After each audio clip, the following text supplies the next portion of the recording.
भाग्य स्थापिका नित्यम सुंदरी सुकुलोद्भवा। आत्मदेव की स्त्री का नाम था धुंधली, और उसमें ये विशेषता थी कि अपनी बात पर अड़ जाने वाली थी, चाहे कुछ हो जाए अपनी बात को सच्ची करके। लोक वार्ता रथा, संसार की संसारी बातों में उसकी बड़ी रुचि थी। उसकी वो ऐसा है, वो ऐसा है, किसी की निंदा, किसी की स्तुति, इन बातों में उसकी बड़ी रुचि थी। और बोलने वाली बहुत थी। शूराच गृह कृत्येषु, घर के काम धंधे करने में बड़ी कुशल थी।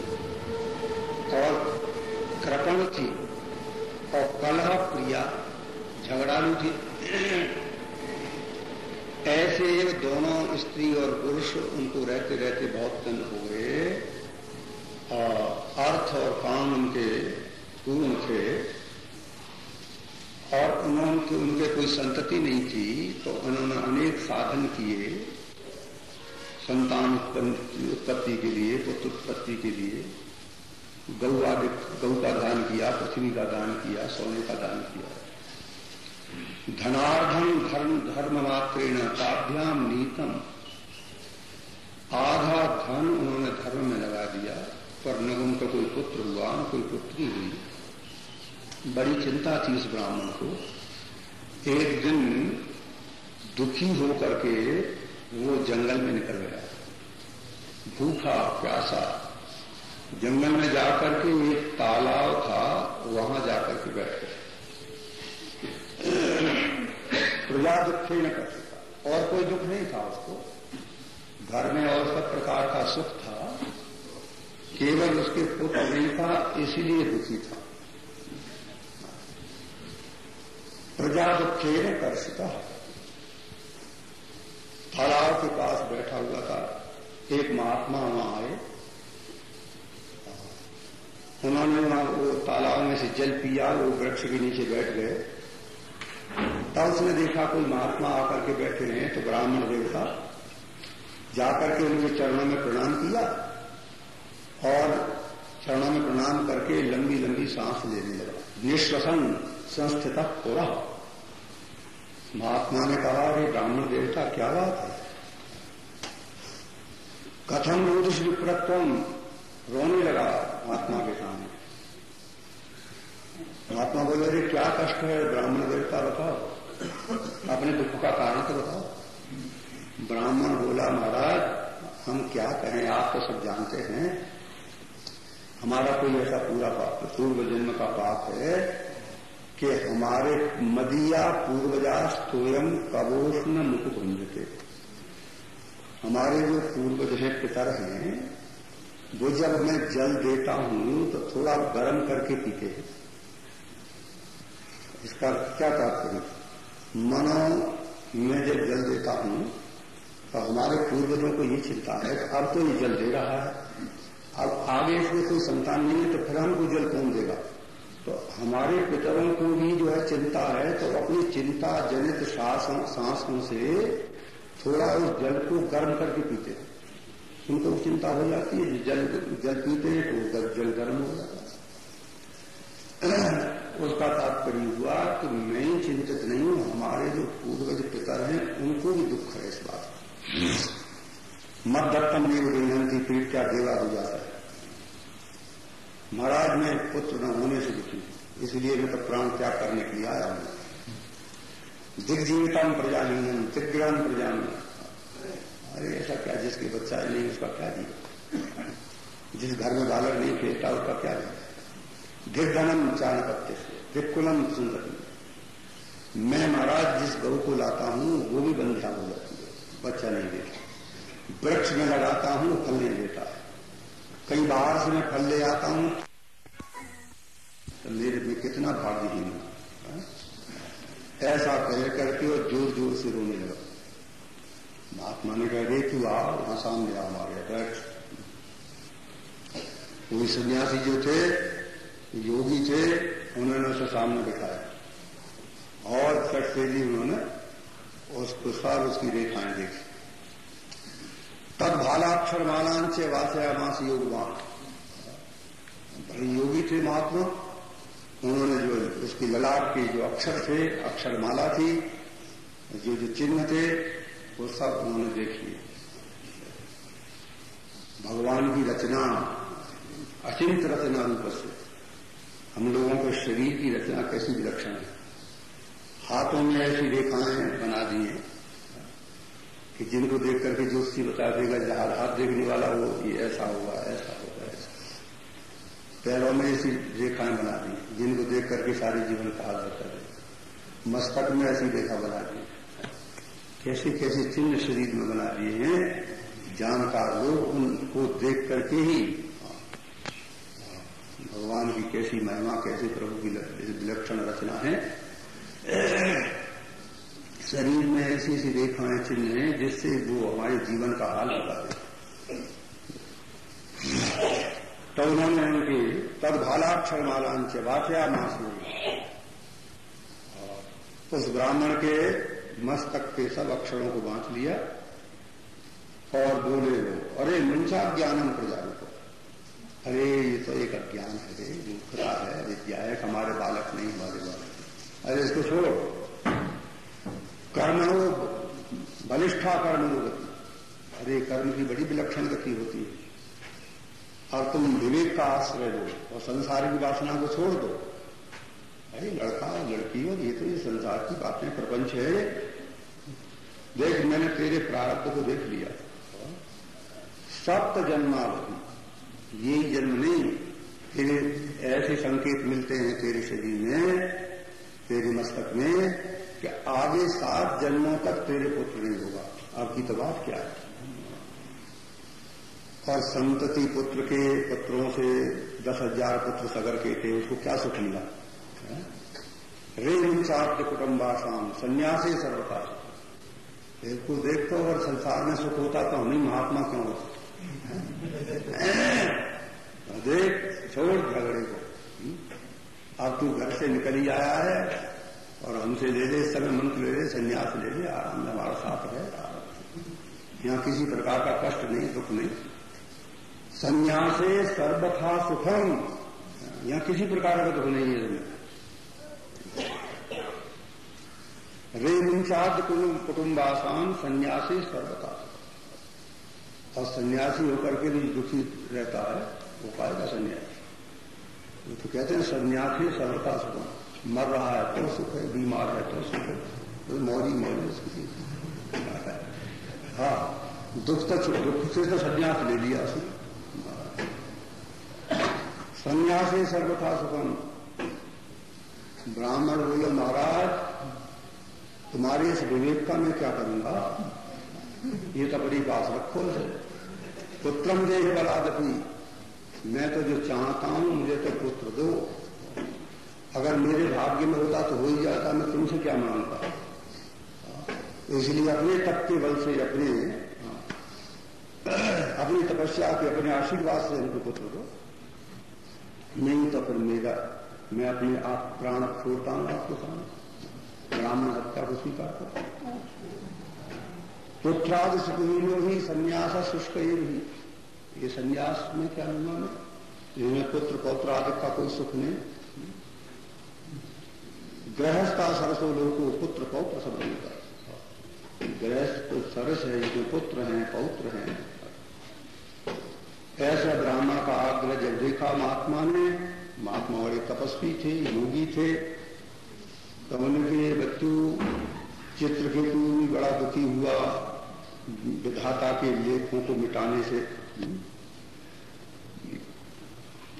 विधाता के लेख को मिटाने का आग्रह करने से चित्रकेतु भी दुखी हुआ, लेख तू नहीं मानता है, तू भी ले। तो इसलिए उन्होंने एक फल लेकर के उसको दे दिया कि जा देख इस फल को अपनी स्त्री को दे दे, और वो सत्य शौच दया आदि का पालन करे, एक समय भोजन करे, 1 वर्ष तक नियम का पालन करेगी तो सुंदर उसके बच्चा होगा, पुत्र होगा। ऐसा कहकर के योगी वहां से चले गए, और उसने वो फल ला करके और अपनी स्त्री को दे दिया। और वहां से एक कहीं कर्मकांड का उसको निमंत्रण आया था, वो कर्मकांड कराने चला गया। अब वो जो स्त्री थी उसकी अपने सखी के पास अपनी चर्चा करने लगी कि हमारे पति किसी सिद्ध महात्मा का फल लाए हैं और कहा कि इसको खा ले, वो तेरे बालक हो जाएगा, तेरे पुत्र होगा। तो कहने लगी फल भक्षी न गर्भस्या, सिद्ध महात्मा का दिया हुआ फल है, तो मैं फल खाऊंगी तो मेरे गर्भ हो जाएगा, तो फिर पेट बढ़ने लगेगा, तो मेरा खाना पीना कम हो जाएगा, जब खाना पीना कम हो जाएगा तो फिर शक्ति कम हो जाएगी, तो घर का मैं काम धंधा कैसे कर सकूंगी। और अकस्मात यहाँ चोरादकों का आक्रमण हो गया तो मैं गर्भिणी कैसे भाग, और तो सब लोग भाग जाएंगे। अगर इस गांव में आग लग गई, चोरों का आक्रमण हो गया, तो मैं कैसे भाग सकूंगी।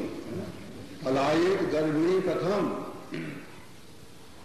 और उसने भी कथा कोई सुन रखी थी, और कहते हैं वो सुखदेव जी के समान मेरे गर्भ में ही रह गया बालक। तो सुखदेव जी 12 वर्ष तक माता के गर्भ में ही रह गए,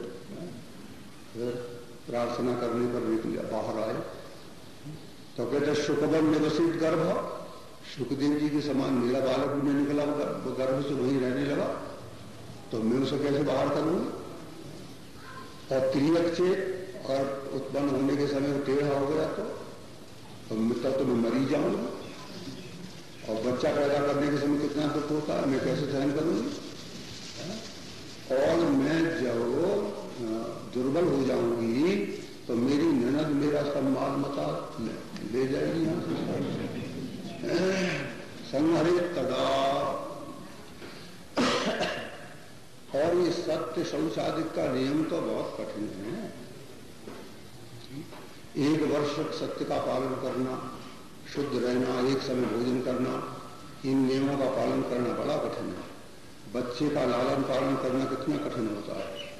इसलिए वो अपना सिद्धांत बताती है कि बंध्या व विधवा नारी सुखी चेत में मती, जो स्त्री बंध्या है या विधवा है वो स्थिर। ऐसा पुत्र योग से उसने फल को खाया नहीं। आत्मदेव लौट करके आए तो कहा आपने फल खा लिया, तो वो तो उसी समय ले लिया। पत्यापृष्टम फलम भुक्तम मुक्तम से करें। और उसको ये चिंता हुई कि अब क्या होगा, हमने झूठ तो बोल दिया कि खा लिया।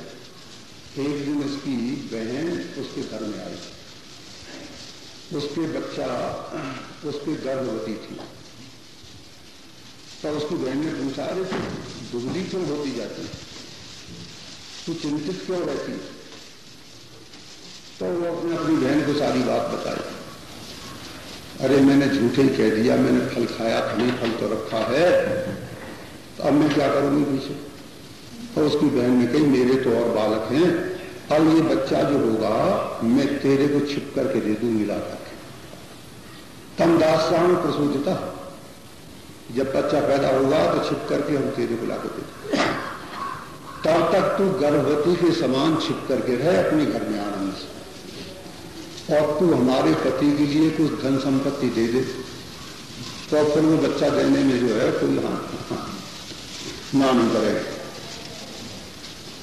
और तू हम अपना ऐसे प्रचार कर देंगे कि हमारा बच्चा हो करके और 6 महीने का था वो मर गया, और यहां आकर के मैं तेरे बच्चे का पालन पोषण करती रहा। और ये जो फल है इस फल को तू दे दे, अपनी गौ को दे दे परीक्षा के लिए। बस उसकी बहन ने जो बात कही थी उस स्त्री के स्वभाव से उसने वही काम किया, और अब वो फल तो उसने दे दिया गौ को। अब उसकी बहन के जब बच्चा हुआ तो उसकी बहन ने ला करके उस बच्चे को अपनी बहन को दे दिया। काले न सानारी प्रसूता बालकम तथा आनीय जनको बालम रहस्य धुंधली, एकांत में ला करके और उस बच्चे को उसको दे दिया धुंधली। तयाच गतम भर्तृ, उसने तत्काल अपने आत्मदेव पति के पास सूचना भेज दी कि मेरे जो है बड़े सुखपूर्वक जो है बच्चा उत्पन्न हो गया। तयाच गतम सर्व भर्तृ प्रसूता सुखम अर्भता, बोला महात्मा की कृपा से बच्चा होने में कोई कष्ट नहीं हुआ, बड़े आनंद पूर्वक बालक। अब तो लोगों को वहां के बड़ा आनंद हुआ, सब लोगों को। कर वही देखो वृद्धावस्था में आत्मदेव के पुत्र हुआ। ब्राह्मण ने बहुत दान दिया। ब्राह्मण ने ददौ दानम दुजातिभ्यो जात कर्म दिखाए, जात कर्म संस्कार किया और ब्राह्मणों को दान दिया, बड़ा उत्सव बनाया। और उसने अपने पति से कहा कि मेरे स्तनों में दूध नहीं है, मेरी बहन के बच्चा हुआ है, वो तो मर गया, मेरी बहन को ला करके यहां रख दो तो इस बच्चे का पालन पोषण करेगा। उसने वही किया, तो उसकी बहन को बुला करके अपने घर में रख दिया, वो बच्चे का पालन पोषण करने लगी। और जो है दिमासे निर्गत चाहता, 2 महीने के बाद में उस गौ के जो बच्चा पैदा हुआ, सर्वांग सुंदरम दिव्यम निर्मलम कनक प्रथम, चमचम चमकता हुआ, स्वर्ण के समान जिसका तेज और सभी अंग जिसके सुंदर थे, ऐसा केवल कान उसके गौ के से थे और सारा अंग उसका मनुष्य। जना सर्वे दिक्षार्थम समागता। और जो है गौ के जब मनुष्य की आकृति का बालक हुआ, आप समझो तो फिर सारा गांव इकट्ठा हो गया। अरे गौ के मनुष्य की आकृति का बालक हुआ, और ये देखो ब्राह्मण देवता का भाग कैसा होता हुआ, इसके भी बच्चा हो गया और देखो गौ के भी मनुष्य की आकृति का बालक हुआ। भाग्योदय न धुना, भाग्योदयो धुना जाता आत्मदेव से पश्चिम धैन्य वाला प्रसुस्तु देव रूप नीचे कौतुक, कैसा आश्चर्य। इस रहस्य का पता किसी को नहीं चला। गौ के जैसे काम थे, इसलिए उसने ब्राह्मण ने उसका नाम रख दिया गोकर्ण। उसका नाम गोकर्ण रख दिया। और उसका नाम क्या रखा? आत्मदेव ब्राह्मण था, तो उसका नाम ब्रह्मदेव रख देता। तो उसने नहीं, उसकी स्त्री ने कही कि जो मैं तो अपने नाम पर नाम रखूंगी। उसका नाम था धुंधुली, तो उसने अपने नाम पर रखा नाम धुंधुका।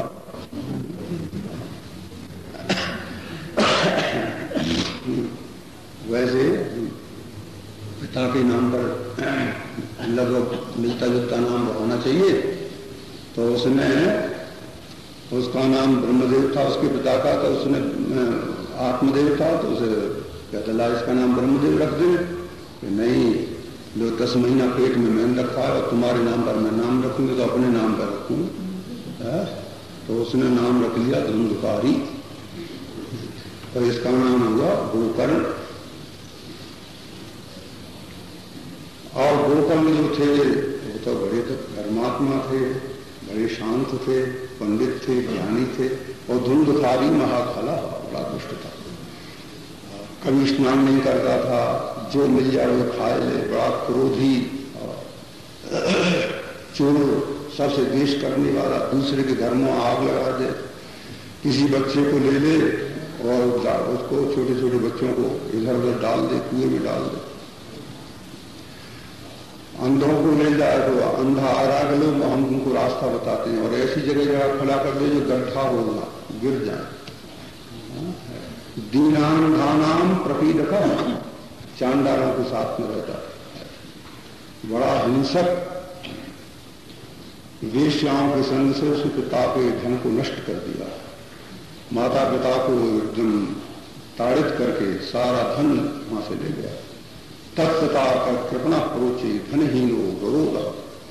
एक दिन बड़े दुखी होकर के आत्मदेव से, तो वो बेचारे अब दुखी हो गए। हा कष्टम न संस्कृतम ने बड़ा दुखी, जो कह रहे थे पहले, थोड़ी देर पहले महात्मा के सामने गृहस्था सरसों लोके आके गृहस्थ में मारा, हाल हो गए।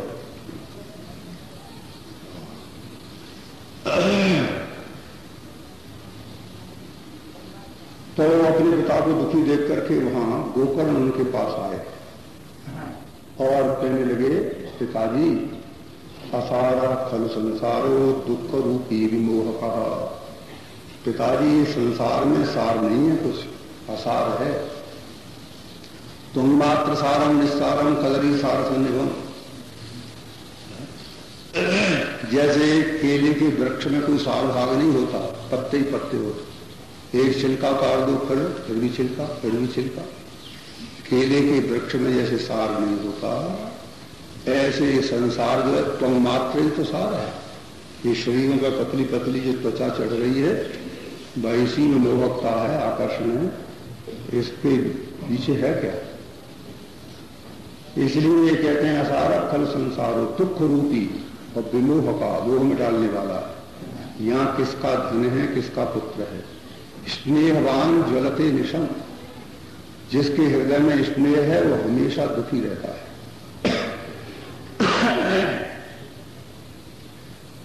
और संस्कृत साहित्य में स्नेह कहते हैं घृत को, तेल को। पर दीपक में जब तक तेल रहेगा तब तक दीपक जलता रहेगा, और तेल समाप्त हो जाए तो जलना बंद हो। ऐसे मनुष्य के हृदय में जब तक स्नेह रहेगा तब तक उसका हृदय जलता रहेगा।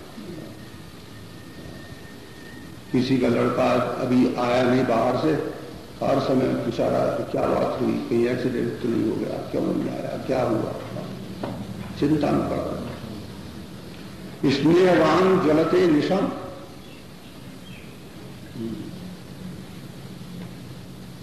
गोपाल जी कहते हैं पिताजी इंद्र को सुख नहीं है, चक्रवर्ती को सुख नहीं है। किसको सुखी है? सुख है सुखमस्ति विरक्त से मुनेरेकांत जीविनः। जो मुनि एकांत में रहते हैं, जो महात्मा विरक्त हैं, एकांत में रहते हैं, सुख तो वो जानते हैं क्या है। सुखमस्ति विरक्त से मुनेरेकांत जीविनः मुंचा ज्ञानम प्रजारूपम मोहतो नरके गति ही। ये आप ये मोह ममता का त्याग करो। इस मोह ममता में पड़े रहने पर और शरीर त्याग करोगे तो नरक में जाओगे। निपतश्यते देहो हम सर्वम त्यक्त्वा वनं व्रजो। ये शरीर तो अब काल के मुंह में जाने वाला है, इसलिए वन में जाकर के भगवान का भजन करो। आप बोले कि बेटा ये बता मैं वन में जाकर के करूं क्या? माम उद्धर दयाने थे, मेरे लिए कोई उपदेश करो। गोकर्ण में क्या करूं वहां जाकर के? आप गोकर्ण पिता को उपदेश करते हैं। लो पिताजी आप क्या करें, हम बताते हैं। देहे स्थिमान सरुदिरे विमतिं त्यजत्वं जाया सुता दिशु सदा ममतां विमुंच्यो पश्यानिशं जगदिदं क्षणभंगनिष्ठं वैराग्यरागरसिको भवभक्तिनिष्ठा। गोपाल जी कहते हैं पिताजी पहले तो इस शरीर को मैं मानना छोड़ दो। देहे स्थिमान सरुदिरे विमतिं त्यजत्वं। ये शरीर जो है हड्डी मांस चाम, इसमें यही तो है। हड्डियों के खंभे हैं, मांस का पलस्तर है, चाम से गुठा हुआ है। और जाया सुतादिश सदा ममताम विमुंचो। स्त्री पुत्र आदि को मेरा मानना छोड़ दो। न शरीर तुम हो, न तुम्हारे ये शरीर के संबंधी तुम्हारे हो। जब मैं ये शरीर नहीं तो ये मेरे ये कहां? जाया सुतादिश सदा ममताम विमुंचो। सब भगवान की माया है। ऐसा भगवतो माया।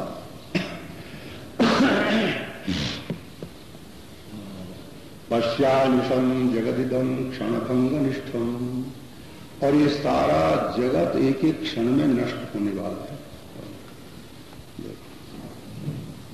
एक एक क्षण में बदल जाता है सारा विश्व। क्षणभंगनिष्ठम, हमको पता नहीं चलता।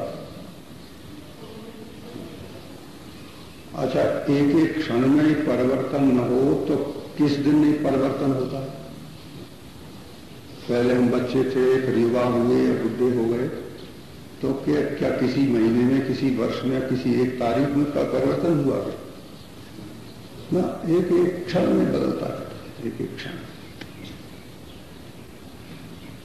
तो पश्चान्निषम जगदिदम क्षणभंग निष्ठम, क्षण क्षण में बदलने वाला। वैराग्य राग रसो भवभक्ति निष्ठा, और वैराग्य के विषय के रस के रसिक मत बनो, वैराग्य रस के रसिक बन जाओ। वैराग्य भी एक रस है, उसके आप रसिक बनो। धर्मम भजस्व सततम, नित्य धर्म का अनुष्ठान करो, धर्म का आचरण करो। और त्यज लोक धर्मान, लोक धर्मों को, लोक व्यवहार को कम कर दो। सेवस्तु साधु पुरुषान, संतों की सेवा करो, संतों का संग करो। और जय काम तृष्णाम, विषयों की तृष्णा को छोड़ दो। अन्य से दोष गुण चिंतन माशु मुक्ता, और दूसरों के गुण दोषों को तो जल्दी छोड़ो। ये जीवों का स्वभाव होता है, हम दूसरों के गुण दोषों का चिंतन करते रहते हैं, वर्णन करते रहते हैं। तो अन्य से दोष गुण चिंतन माशु मुक्ता, इस बात को तो जल्दी छोड़ो, शीघ्र ही। परस्वभाव कर्माणि न प्रशंसे न गर्हये, दूसरे के दोषों का, गुणों का मत वर्णन करो, न निंदा करो। सेवा कथा रसमहो नितराम पिबत्वम, ये गोकर्ण ने अपने पिता को कहा, पिताजी शरीर में से अहंता, शरीर के संबंधियों में ममता त्याग करो, संतों का से संग करो, वैराग्य रुचि रस के रसिक होकर के मन में चले जाओ। बस अपने पुत्र के इन वचनों को उपदेश मान करके और दृढ़ निश्चय करके वो ब्राह्मण आत्मदेव जो थे वन में चले गए और नित्य प्रति 10वें स्कंद का पाठ करते थे। कृष्णम नवाप नियतम दशमस्य पाठात्,